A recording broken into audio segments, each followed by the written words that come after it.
Those who just came in, you sit in front.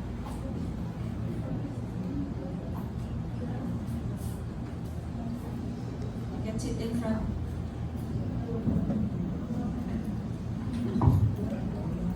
Those at the back, please, I want to see your faces, so maybe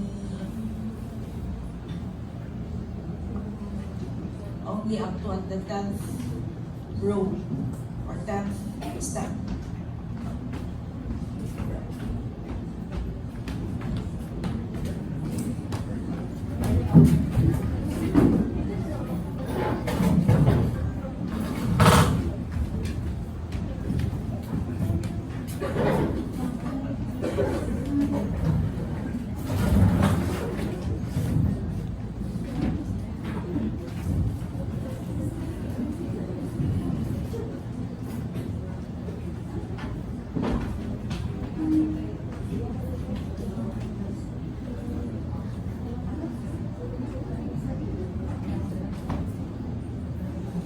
Okay, so I think we're down to the last topics na, no? Right? We're taking it on our timeline. And then next Thursday would be our the final case report. Okay? How are you?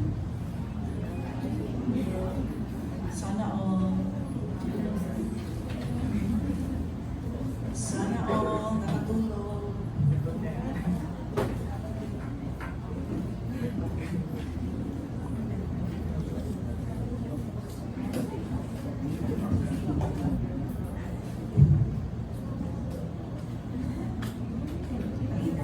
Let's talk first about cancer biochemistry. So these are just basic concepts. Kasi we're gonna take on the topic, it's gonna be a whole subject. Okay? Because it's a broad topic, but at least it would give you an idea on how things are. So before we start, maybe let's pray. Okay. Someone would want to lead a prayer?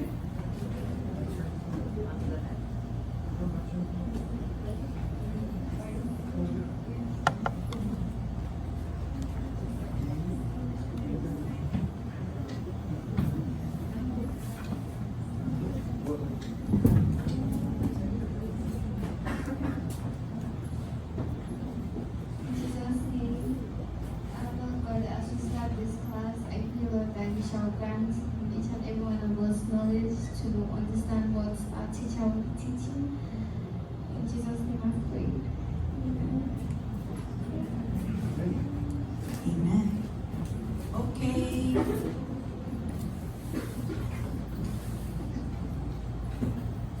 So as I've said, this is a very important topic, and so we'll just take some aspects of cancer biochemistry. So we'll focus on cancer genetics, and then we'll talk about some hallmarks, and then we'll focus on the Warburg effect or the Warburg principle.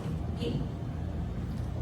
So there are topics that are not found in Harper's, but definitely most of this have similar similarities with Harper's. Okay.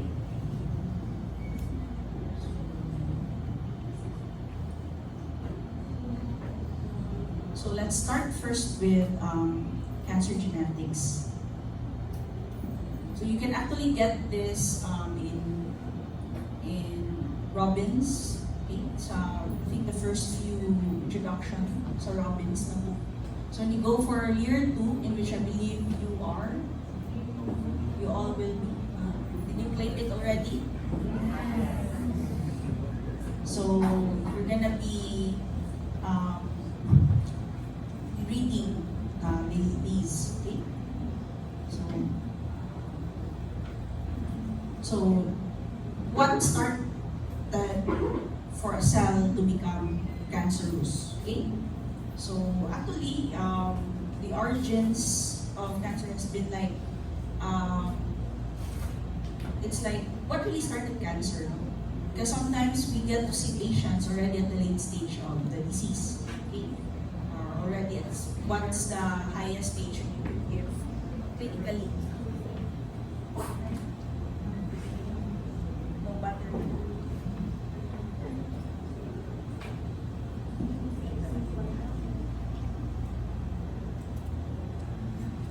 May technician.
Anytime I look at condition. Okay. So as I've said, so what is the origin or what are the origins of cancer? So usually it really starts at a molecular level, diba? Then definitely the root is that it's a genetic problem. So, but because of our technology before, it's not as emphasized. Okay? So there were just theories about it, but it's not really it's not even proven. But this time, because of that, we already have advances in DNA sequencing and also genome-wide analysis of cancer cells. So that's why we get to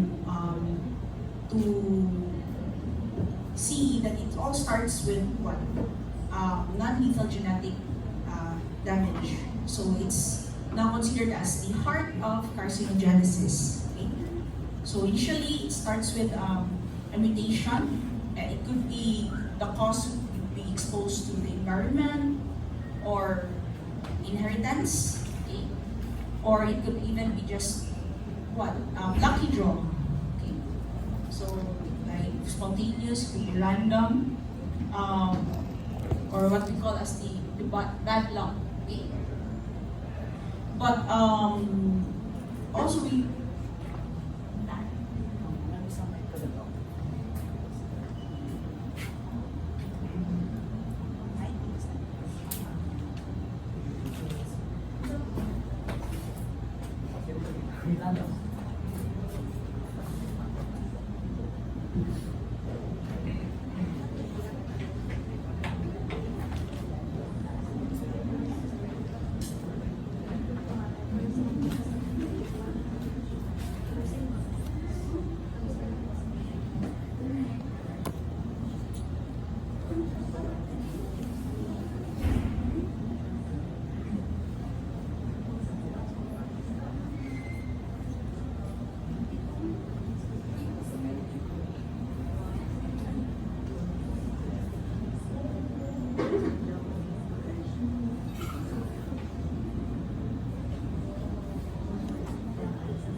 sir.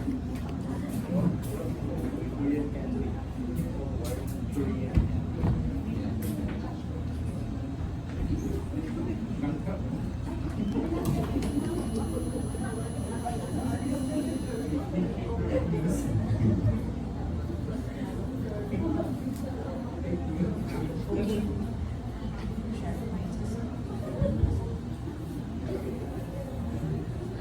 Check my test. Review. Wala na. Random info. Sana all.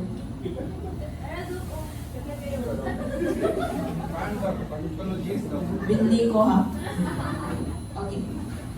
Alright, sige. So, dapat siya. Sige. Thank you.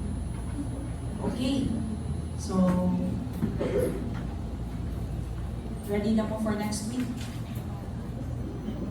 All ready? Acting skills ready? This time. Yeah, I think giving you enough time, no? Okay, so let's go back. So as I've said earlier, the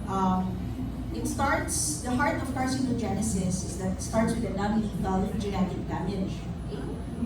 And this could be through what? You could get it from environmental exposures, or it could be inherited from the germline, or it could be just like random or spontaneous. Okay.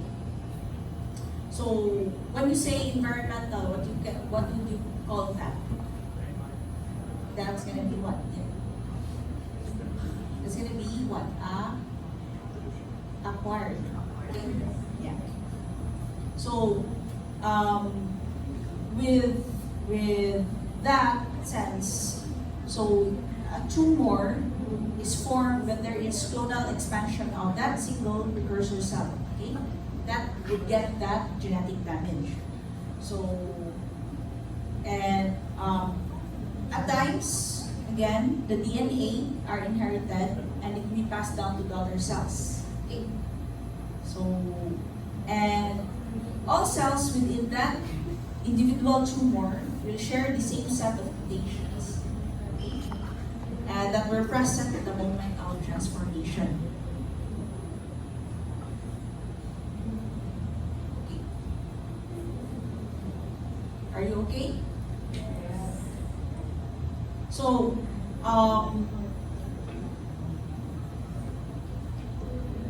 diba sa sanibching karihabi, nasa kuman. Okay na? Alright. So, we have 4 classes of normal regulatory genes. These are the principal targets of these cancer-causing mutations. So, you have growth-promoting proto-oncogenes, growth-inhibiting, tumor suppressor genes, genes that regulate programmed cell death, or what you call as apoptosis. And then you have also your DNA repair genes. We'll talk this one by one later. So, and usually the end result of these mutations of these genes would end with what we call as a mutator phenotype, creation of a mutator phenotype that is marked by a genomic instability. Okay. So, again, what are these genes? The proto-oncogenes. So, proto-oncogenes usually, their role is will increase or promote growth. Okay. So, gain of function. So, usually, these mutations that would activate the proto-oncogenes would cause this excessive increase of that specific encoded gene product. And sometimes it could give a new function, okay, on that affected gene. That's why it's called oncogenic. And this would have that role as a gain of function because they could transform cells, that even if there is already a normal copy of the cells, of the same gene rather. So the oncogenes would be dominant or dominate over their normal counterparts. So on the other hand, just basing on the name, tumor suppressor genes will cause a loss of function. So usually, both alleles will be damaged before that transformation can occur. So the mutated TSG, so that's what you call commonly abbreviate the tumor suppressor genes or the TSGs. They will have this recessive behavior. So when it means that the tumor will try to take out that function so that it could grow well. So would affect a certain function of a regulatory protein or regulatory gene, and then so that they could grow well. Because if that gene is activated, they cannot grow. So it's somehow like that. But there are some exceptions, like sometimes loss of a single tumor suppressor gene could reduce an activity of that encoded protein. Thus, it would release the brakes on cell proliferation and survival. So, but usually it needs the 2 doses of the gene for normal function. So it's similar also in what we call as for DNA repair genes that will be affected by this increased loss of function genes. Why? What happens is that initially these DNA repair genes will be activated to repair any damage in the cell.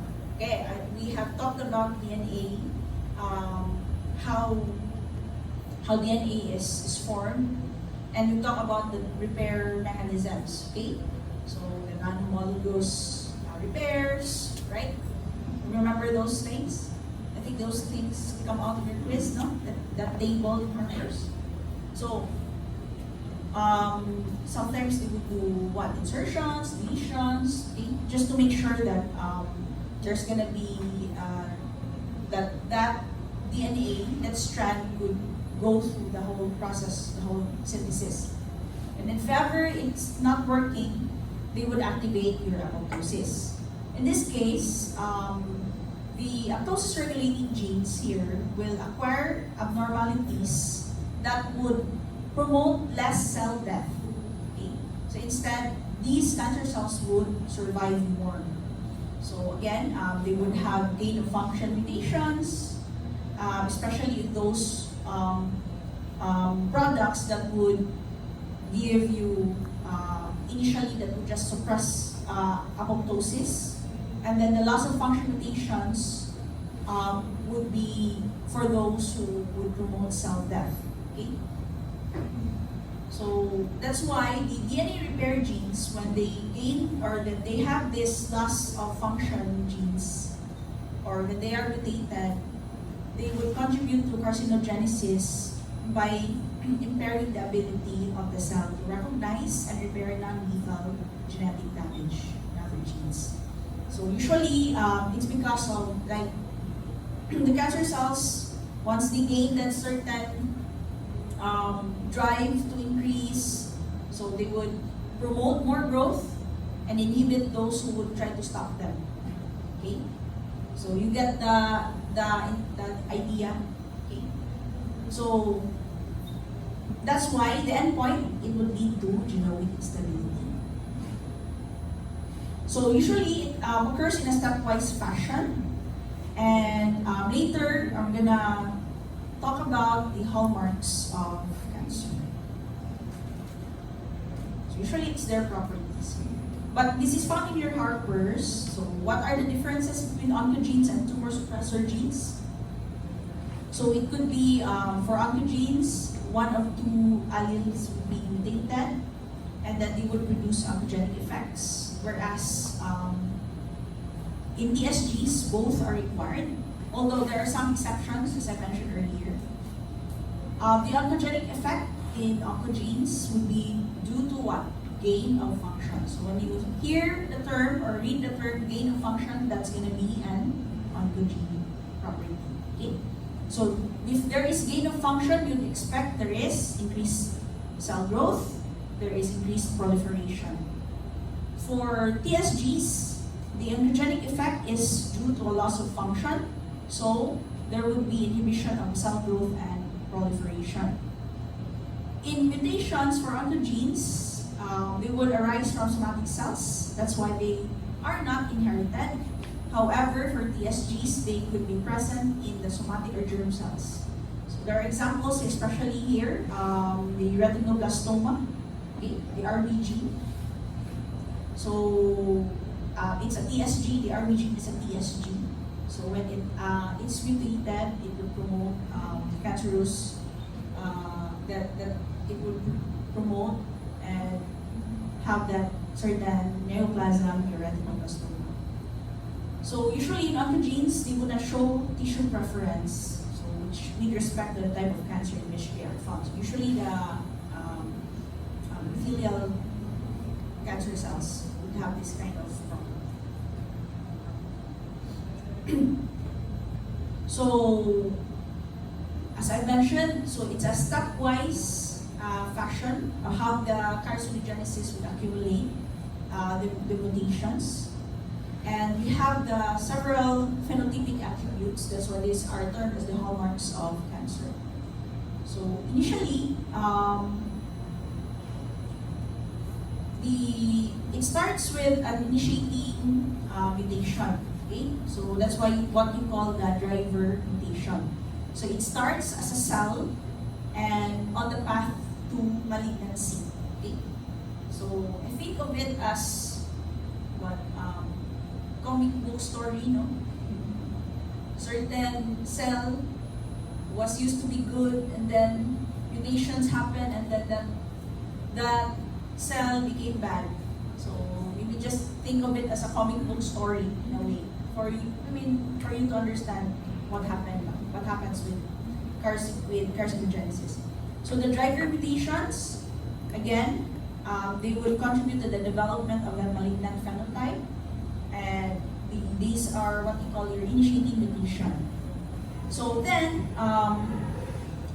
in all cells of the subsequent cancer would maintain these. So the cancer stem cells.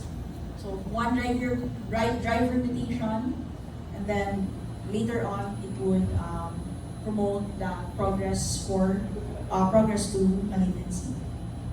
So, because there are no mutation that would appear in fully transforming, so the cancer would require that initiated cell to acquire additional driver mutations. So, over time, is again, you cannot predict, but usually it takes time. It takes, if you're gonna talk about interview patients later on with cancer, you will see that they would say, I noticed this certain mass for a few years back. It used to be small, it's nothing, like I've had this for 5 years, but now the growth is drastic. Okay? So usually they would describe that. And so here you have, for example, in acute lymphoblastic leukemia, so these cells will have mutations that will be found in blood samples taken as long as a decade prior to diagnosis.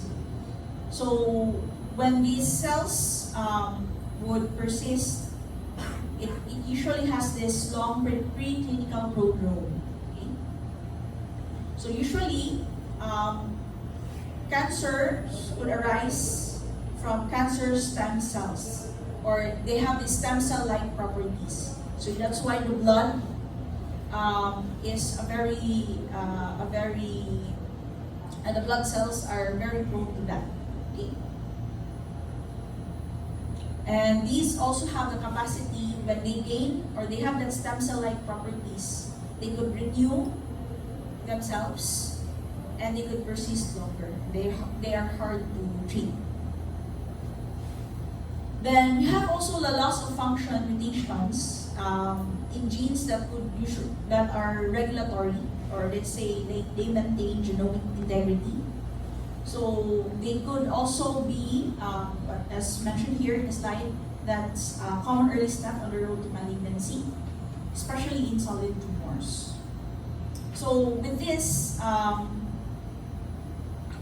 they not only increase the tendency for the cells to acquire driver mutations, but it also increase the frequency of these mutations. But there are no phenotypic consequence. So we call that your passenger mutations. It's like nakisabay. So that's a term. They drop into the opportunity. So as a result, over time, again, they would acquire the driver mutations that are needed for malignant behavior. They could also bear hundreds or even thousands of acquired mutations. So this is what I wanted to show you. Okay. So it starts with the normal cell. There's the mutation. Then there's the precursor cell with stem cell-like properties. And then mutations affecting genomic integrity. And we would produce precursor with a mutator phenotype. Then accumulation of driver mutations. Then you have the founding cancer cell. So take note, initially the mutation starts here. There is genomic instability. And it's here that the hallmarks are acquired when there are already with more of the driver mutations, then additional mutations, and take note, these mutations will accumulate, and then you have the genetically heterogeneous cancer, and this would lead to the diagnosis. So usually it's where the signs and symptoms will occur. Okay. So what are then the hallmarks of cancer? But before that, let's review again your DNA or cell cycle. Okay. So remember that the cell will spend most of its time where? In what phase? What phase is this? This one. The interphase. So this is the time that there is replication of the chromosomes. There's the preparation for cell division. And then once these are done, then the cell will undergo the process of mitosis, and thus the division would be completed. So the resulting cells will have the daughter cells, they have their own interphase, and then they will have a new round of the cell cycle. So take note, in interphase, a series of stages. You have the G1, there's also G0. When you say G0, it would go to what? What's G0? Silent state, quiescent state. Okay? And then they could only be called up when there is already a time for, they could go back to G1 phase. Okay? So this is a stage. Take note, there are two G phases before DNA synthesis and after DNA synthesis. So this is a preparation for DNA synthesis. So this is part where the cell will undergo preparation. So, and then later, the critical part is the DNA replication.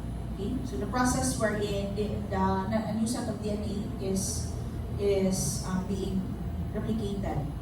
And then you have the G2 as the cell would prepare for mitosis. There you go with the process of cell division. So the point is, there are areas wherein in DNA synthesis that there could be mutations, there could be problems, right? So the G phases are there for regulation. They are there to also do some repairs, especially the G2 phase. So if there are problems with the replication, so they would try to repair that.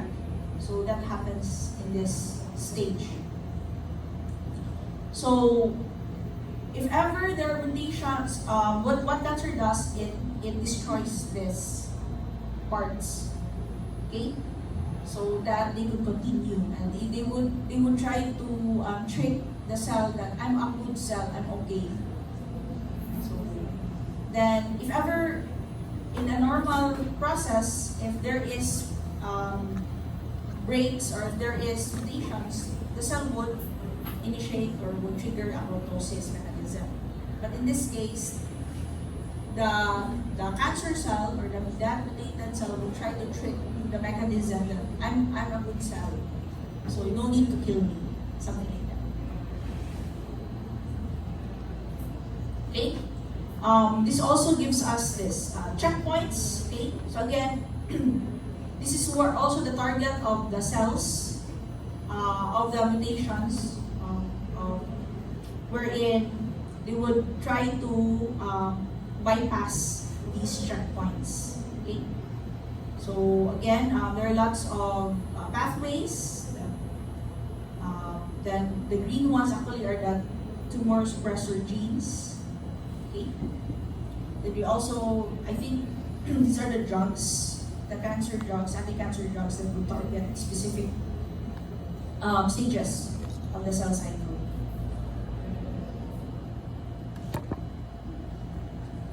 Okay, so this is now the hallmarks of your cancer. No? Parang horoscope lang. Okay, so first, usually they would evade growth suppressors. Then they would enable their immortality as they replicate and endlessly. Then they would promote inflammation because again, these cells, later on you realize that these cells could work even at poor conditions. They would activate invasion and metastasis later on. I think this is where it would end. Then genomic instability induce their own blood vessels. Again, they would resist cell death. They regulate cellular energetics, so this is where we would focus on the biochemistry part. And then sustain proliferative signaling. And of course, avoid immune destruction. In fact, they would even try to alter the immune system. So, what are the hallmarks of cancer? So first, they would try to gain their own self-sufficiency. Okay? So, again, for example, in breast cancer, they would require the genome sequencing of thousands of tumors, and then this would lead to identification of dozens of distinct driver mutations. So usually, way to think this that the cancer would create diverse genomic and epigenomic alterations. So among these scientists have recognized that there are 8 fundamental changes, okay, that are considered the hallmarks of cancer. So first is these cells are able to grow without relying on the outside environment that much. They have their own self-sufficiency. So even without external stimuli, they just grow. So usually because of, again, with oncogene activation. And then next, they would be insensitive to growth inhibitory signals. So they will not respond to molecules that would regulate them or inhibit their growth. Because again, they would inactivate what? What would they inactivate? What kind of gene? Proto-oncogenes or tumor suppressor genes? Tumor suppressor genes. And so, they would try to alter the growth inhibitory pathways as well.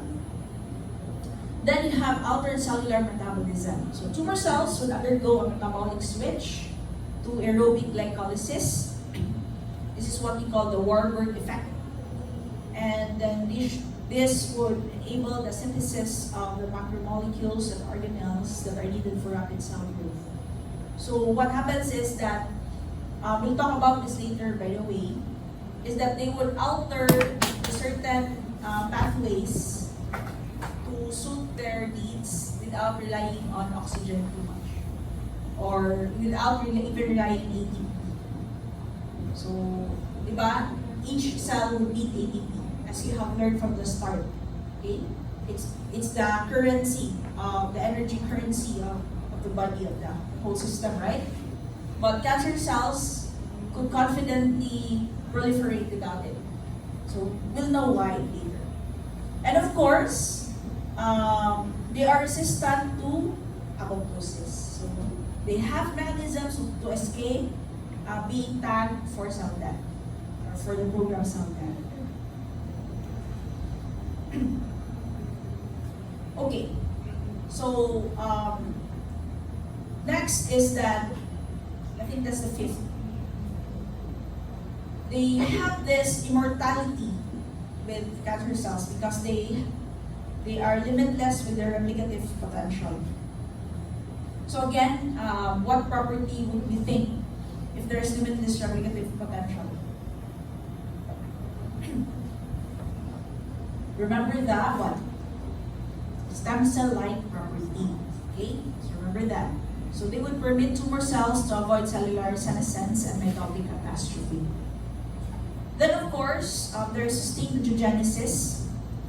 When you say angiogenesis, it's the formation of blood vessels. Okay, so they have their own vascular supply. My experience with taking out cancerous cancerous organs would be that it's very vascular. Okay? It's like the blood is not the typical bright red blood that you would see. It's like that blood. Yeah, so it's very vascular, but it's full of necrotic products. So because they need that to grow, so they will create their own blood supply. So they will take, actually, this is the time they will take nutrients, they will divert the nutrients that are needed for the normal processing of other normal organ systems for that to grow. That's why patients clinically will present what? Cachexia. You know what's cachexia? What? Muscle wasting. At the end point, there are some patients with cancer are obese, right? But there are also at the end point actually is that patients would succumb to the degrading part. Okay, later they would really like skin and bones. Okay, so that's how cancer really takes out the life of patients.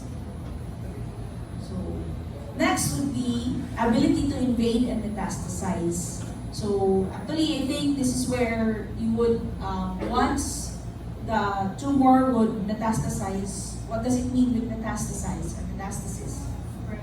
It will spread from its origin to the other distant parts of the body. So usually the pathways or ways that they could metastasize is through your lymphatics and definitely your vascular system. And then they are able to evade host immune response. So again, our immune system is designed to really recognize and then eliminate those foreign bodies, right? But in this case, they are not able to recognize. So they will try to mask, cancer cells will try to mask their presence so that the host immune response will not recognize it. That's why it takes years for a single cell to discover it, only when there's a lump in a certain part of the body or only there's already sense of symptoms being displayed. So, those are the 8 hallmarks again. Take note. Okay? Take time. Then I would encourage you to read on your own, to get to know about this. Okay?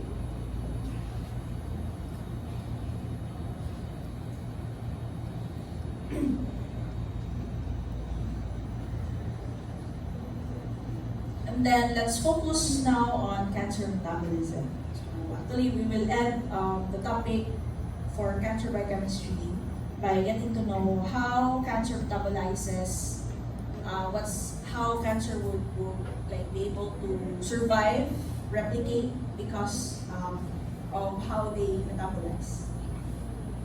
I think this is the heart of our topic. So,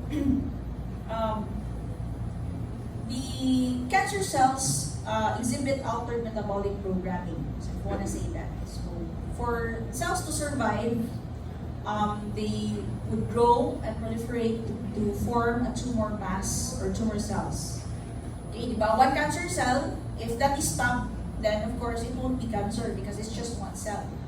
But since the cancer cell is very unique, it would spread and spread and spread and spread, or replicate. Then they would form a tumor mass. So this, how would they come up to that? It's because of their altered metabolic programming.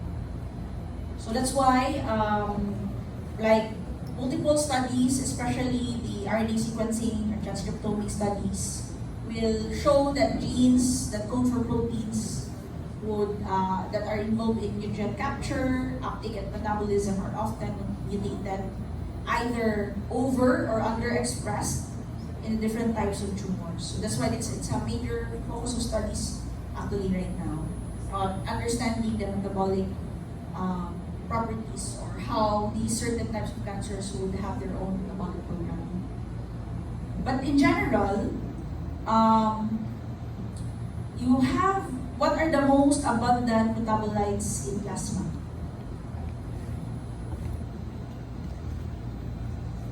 What? Glucose, yes. And also with the amino acid glutamine, okay? But yes, so they would account for much of your carbon, your nitrogen metabolism. Okay? So there is a biochemist, his name is Otto Warburg, and his team discovered that cancer cells will take up large amounts of glucose, then metabolize it through your glycolysis. Okay? And convert glycolysis to lactic acid despite the presence of oxygen. Remember, where would you get lactic acid? In what type of glycolysis is that? Anaerobic. Normally, for a cell, you would have the aerobic glycolysis pathway. But in cancer cells, they would have aerobic glycolysis, but they will not go to the normal. What's the normal pathway for aerobic men? What's the end point? What's the end product for glycolysis? You have your what? Pyruvate, right? But in cancer cells, it would go for lactate. But in the presence of oxygen. So how can that be? No? So that's why it led Warburg to have these two hypotheses. First is there's increased ratio of glycolysis to aerobic respiration, and that would be likely due to defects in the mitochondrial respiratory chain. Or, and second is that it would enhance the rates of glycolysis that would enable the cancer cells to preferentially proliferate in reduced oxygen tension. So, as you can see in tumors. So they have this like, cancer cells to be able to switch from aerobic to anaerobic glucose metabolism. And this could be the as what was mentioned, the driver of tumorigenesis.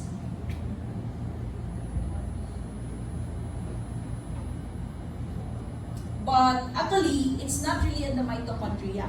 Okay, so it's more of a direct effect of at least of two of those influences, but it's not really more of the mitochondria. So it could be because of growth factors and also the genetic changes. Okay? For example, they would alter metabolic enzyme encoding genes, the transporters, and even other genes. So later we will focus on glycolysis and we'll discuss we'll discuss to you that specific enzyme that is different from a normal cell versus a cancerous cell. So usually take note, in a normally differentiated cell, there is low rate of division. And glucose, the end product would be, you have also carbon dioxide, right? Parts of the byproducts. Then the normal pattern, glycolysis would go to TCA, then would go undergo oxidative phosphorylation, would produce how many ATPs? How many ATPs? Normal? 36. Then, whereas with cancer cell, they would reprogram that pathway. There would be, because of genetic mutations, they would create a microenvironment that would be suitable for that. And then, without the need for ATP, they could have their increased growth. There would be rapid division. So it's like they are copying or mimicking the property of the cells with rapid division, like embryo, immune cells, wound healing. Okay? Because they actually undergo similar metabolic reprogramming. So it's like they mimic that. So remember, they have what we call your stem cell-like properties.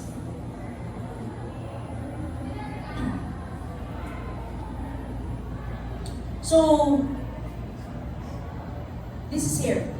The cells would have this reprogramming.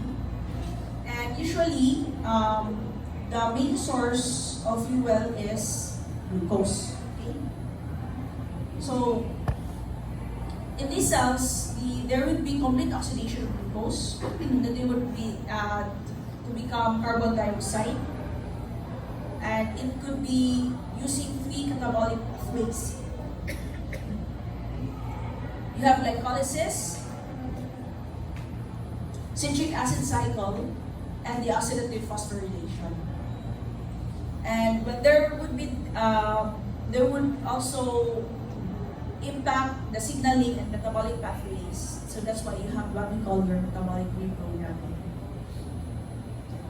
So, endpoint, with abnormal metabolism, they would be able to have increased cellular growth. Their division is accelerated. So in this case, there are factors that would influence how this metabolic reprogramming would go. So you have the internal factors, it starts with genetic mutations. Then you have the tumor microenvironment. So usually you have the genetic mutations of certain genes, okay? Certain enzymes that is important for glycolysis, okay? Also have that. Then, whereas with tumor microenvironment, they could grow in the presence of low oxygen states. Nutrients are diverted so that they would go and be of service to these cancer cells. And there could be changes in the pH.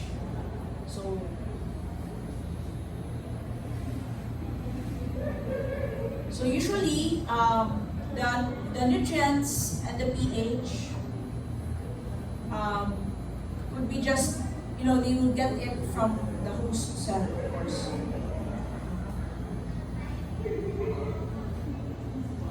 And eventually, the metabolism would lead to oxidative stress, and then would lead to maintaining the redox status of cancer cells.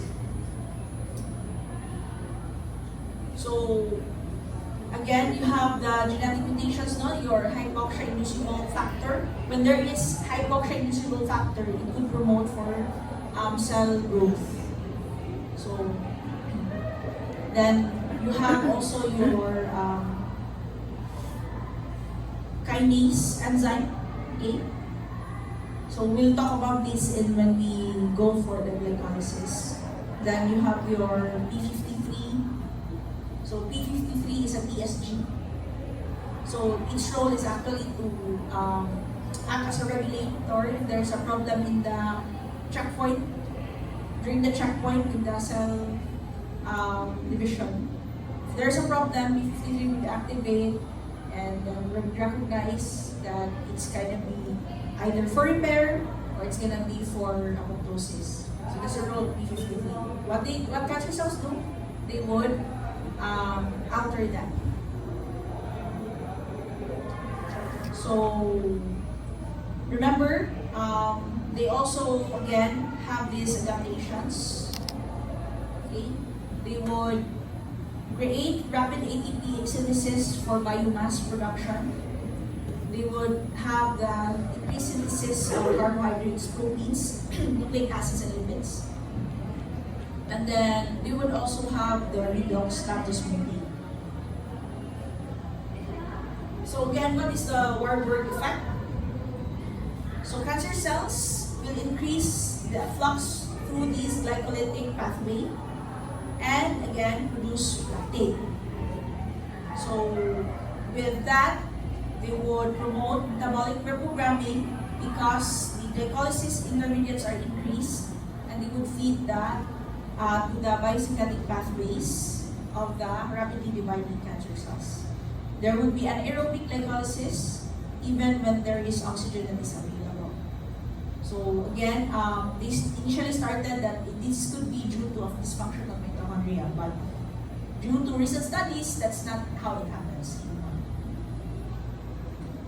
So let's compare your healthy cell versus the cancer cell, how they metabolize this. So again, let's take note that the healthy cells will get pyruvate or will produce pyruvate. Again, this is the end product of your glycolysis. And eventually, they would go into the mitochondria through the TCA and then produce your electron transporters and then drive the electron transport chain and produce ATP through the use of oxygen. Then you have the outcome, 36 moles of ATP per 1 mole of glucose. However, it could be converted to lactate by fermentation, but only when there is limited oxygen.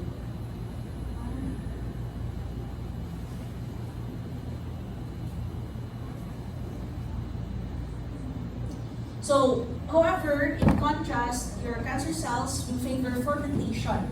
Okay? So, as emphasized here in this slide, will focus on fermentation over oxidative phosphorylation, despite there is oxygen. So, they will totally ignore this pathway. And in fact, in some studies, it's noted that 5% of its pyruvate will only employ 5% of its pyruvate into the mitochondria, while 95 would be in this pathway here. So that's why the result is you have 4 moles of ATP per 1 mole of glucose. Diba? So you would want to ask, why do cancer cells make less ATP? No? It's illogical for that. You can survive if you don't have the energy, right? So actually,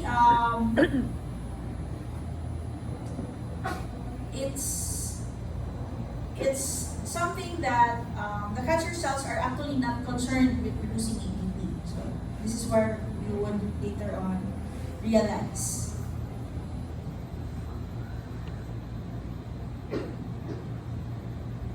So here.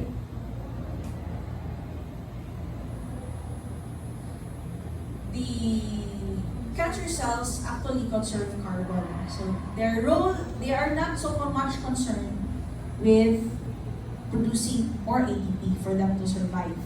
But instead, their top priority is to produce biomass. So they want to produce more and more and more.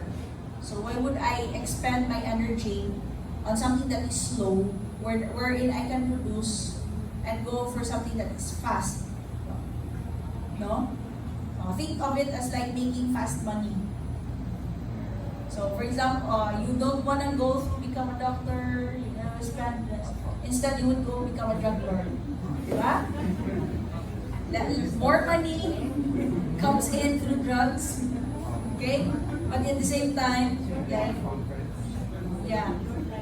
you'll have a short life if ever you get tagged as a drug lord. So, but the point is, you get more money. Easy money. Okay? So that's just one analogy to what you think. Okay? So, again, take note, in healthy cells, you have oxidation reactions. Okay? And they will convert 6 carbon glucose into 6 molecules of carbon dioxide. Then, usually this is released in the blood, it exhales, so the carbon is lost. In cancer cells, because there's only small amount of pyruvate, there is less carbon lost. And these could be grounds for anabolic pathways. Remember carbon? Remember that? Use carbon for anabolic pathways. Then these carbons could be used by the cancer cells for growth. And the lactate that is produced by cancer cells could be recycled even through the Cori cycle in the liver. And then they will produce more glucose that can be used by cancer cells. So again, which one is more important for cancer cell? ATP production or biomass? It's like that analogy again. You don't want to go through many 5 years or so of suffering in med school and less money. So you chose the other way around, become a drug lord, okay, to have more money. But it's dark. Okay. Cancer cells need to make proteins, nucleic acids, and lipids. So that's why they will also need fatty acids. And biosynthesis of palmitate will require 7 ATP, 14 carbons, and 14 electrons. So for example, with glycolysis, you would note that with that drive that they need more carbons, the cancer cell has that. So that's why they could drive to create more of this. They have their own system. They will create proteins, they will create nucleic acids, lipids, again, for their proliferation.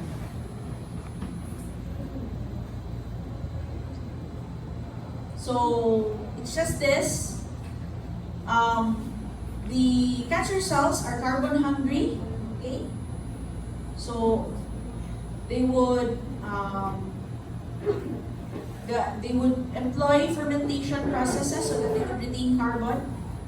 Then they would generate just a small amount of ATP and NADH. So then you would have again your glucose 6-phosphate would go to the pentose phosphate pathway, and with that is you will see that ATP there is not actually limiting, but instead they would use glycolysis and fermentation so that carbon is retained and NADH as well, so that they would be able to synthesize their own, again, because they are self-sufficient, they could synthesize their own metabolic or their own products. Okay. So again, carbon biomass is needed for cell growth and division. Now let's also take a look with how your pyruvate kinase is needed, okay, in cancer cell proliferation or the metabolic reprogramming. So take note that the conversion of your phosphoenol pyruvate, remember, glycolysis, to become pyruvate, you need 3 metabolic valves. Okay? First, the enzyme that is important for the conversion of your PEP to pyruvate is your pyruvate kinase.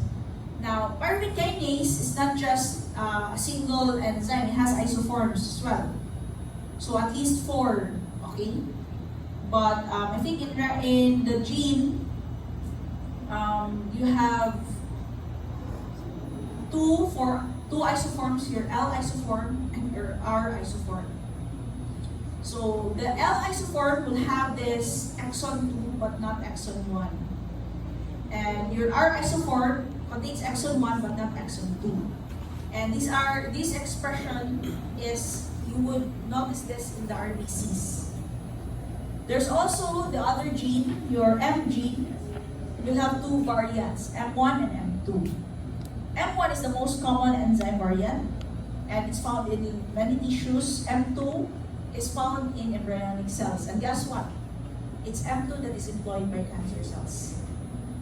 So how does this happen?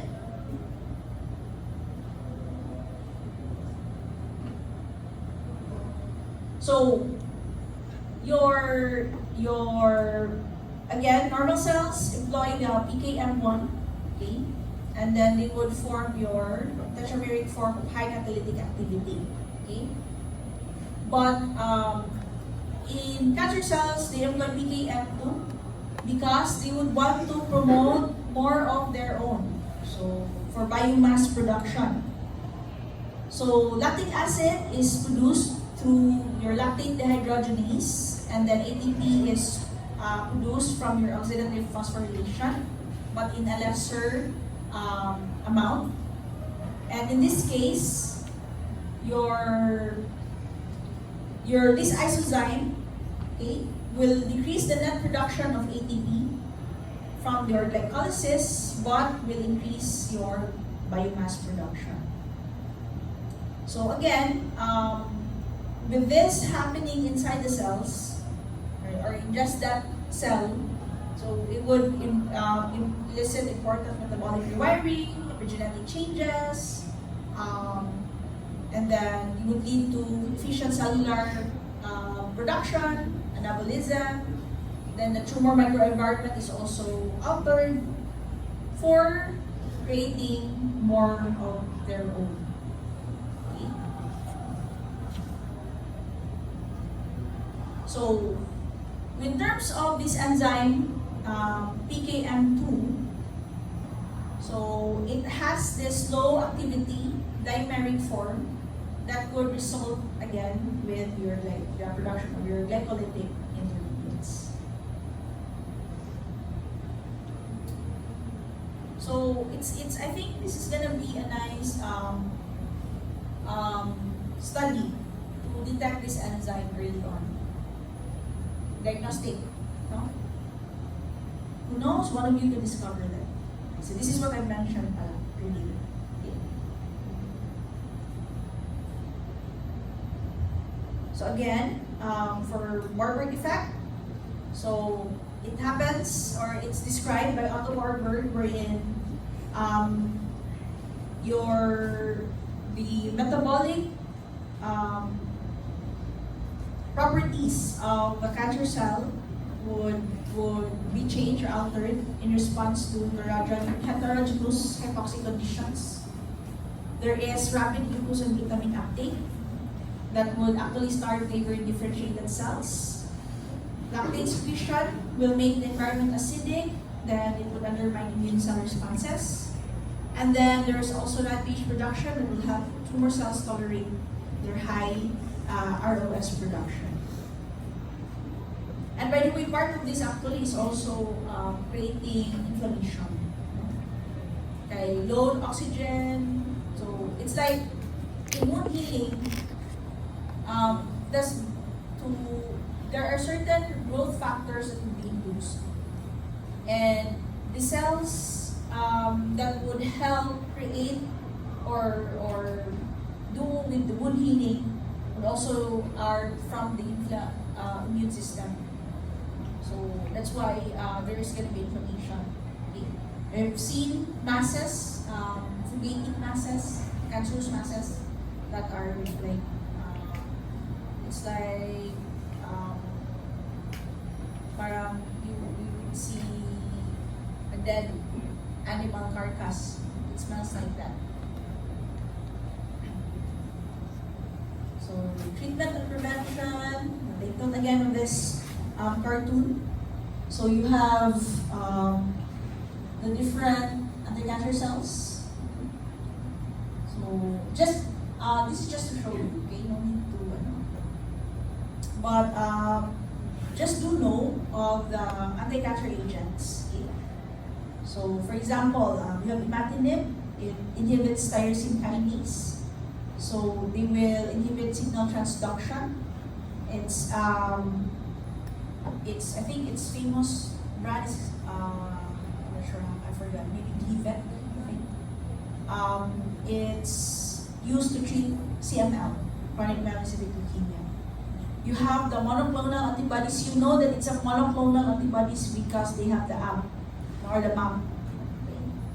So trastuzumab. So monoclonal antibodies, antibody A, B, so MAP. So in response to HER2 NEU receptors for late-stage breast cancer, you have anti-angiogenesis agents. They're bevacizumab. So it's also another MAP, but it is used to target your VEGF. So these are growth factors in the blood vessel. This is used to treat colon and breast cancers. We also have tamoxifen. It's antagonist to the estrogen receptor. So this is only specific for those types of breast cancers that has the presence of your estrogen or your progesterone receptors. You don't give this if there is none. The effect differentiation. You have the retinoic acid, all-trans retinoic acid, the ADRA, targets retinoic acid receptor on promyelocytic leukemia cells, causing them to differentiate. Then you have your those that would affect epigenetic changes, so your 5-azadeoxycytidine. So they would go for the enzymes that would promote DNA replication. So the methyltransferases or the histone deacetylases. So leukemias, blood cell discretions, okay? Or cutaneous T-cell lymphoma. These are the drugs. Now, for us, at your level, it's important you would also take note of promoting public health measures, okay? So, for example, you would want to encourage family members or even you yourselves, if you smoke, reduce your smoking habits. Increase physical activity, weight control. You done that. Improve diet. Diet is improved, of course, I guess. I think the diet part there, it's really improved. As I can see from last year until now, your diet is improved. Limited alcohol intake, in which I doubt there is at first demure, but now very demure, can finish 10 bottles of Emperador. But again, if you're gonna be doctors and you would want to advise that to your patients, so maybe advise that to yourself in the mirror first, okay? Use of safer sex practices, okay? So, you know that, okay? Routine cancer screening tests, avoidance of excess exposure to the sun. So there's more, but these are just examples. Okay, that's the first part of our lecture. We still have one more. Mornings, come. Let's finish this so that next week is gonna be more of the next week we review.